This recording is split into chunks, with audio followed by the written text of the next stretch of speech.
Ngayong araw, ipapakita ko sa inyo ang aking daily routine o pang-araw-araw na gawain.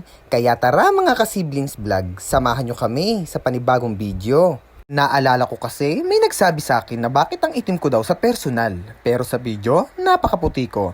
Ito na nga po, ipapakita ko ang aking gawain. Kaya tara, bago ang lahat, dadaan muna tayo dito sa kargahan o kargado. Siyempre, kailangan muna natin kumain bago mamili. Dito nga lang yan sa Parisan ng Biklatan sa General Trias, Cavite. Solid na solid dito, kahit 2 beses pa lang ako nakakakain dito. Baka kasi anong isipin. Charot. Sabi nga nila, ang tao daw ay parang sasakyan. Hindi aandar kung walang gas, kaya kailangan natin kumain para umandar. Apaka OA, tara, mag-bonus pa tayo ng kanin.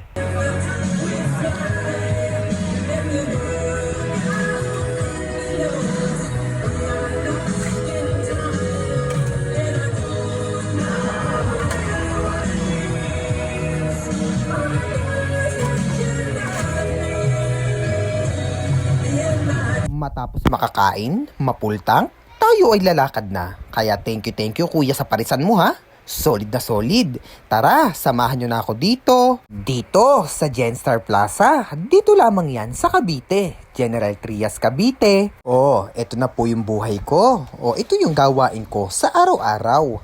Baka kasi isipin nila, pormang-porma ako kung saan pupunta. Kaya panoorin nyo to ha. Panoorin nyo hanggang huli.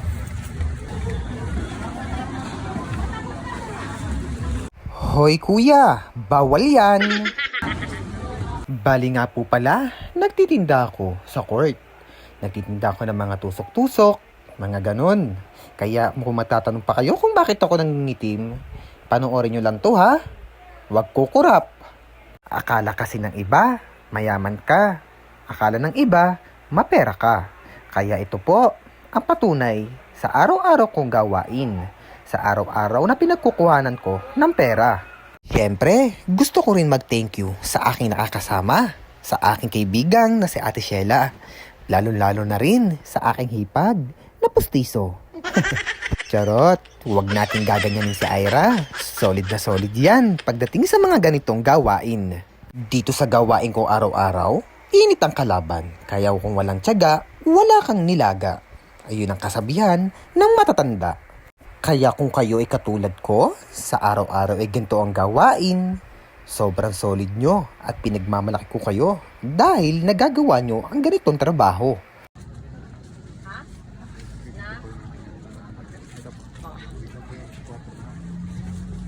Siyempre, matapos tayo makapamili ng iba, agad-agad ko itong binubuhat papuntang sasakyan ni Ate Sheila.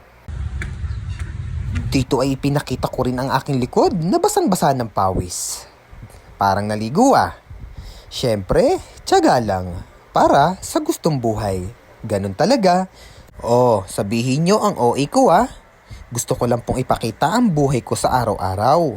Gusto kong malaman nyo na ang perang pinagkukuhanan ko ay pinaghihirapan ko.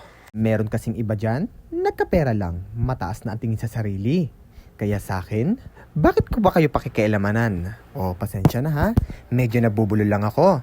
Pero syempre, buhay ko ang aking pakikialamanan. Dito ako masaya. At dito ako nakakakuha ng aking pang-araw-araw na kitain. Kaya, sa mga nagtatanong, ganito po ang buhay ko sa araw-araw. At dahil na-share ko na rin po ang buhay ko sa araw-araw, hanggang dito na lang po ang video. Siyempre, bago matapos, babatiin ko muna si Cedric Sesma. Ayan, Cedric ha, shout out sa'yo. Babay na mga ka-siblings vlog, hanggang dito na lang po. Paalam!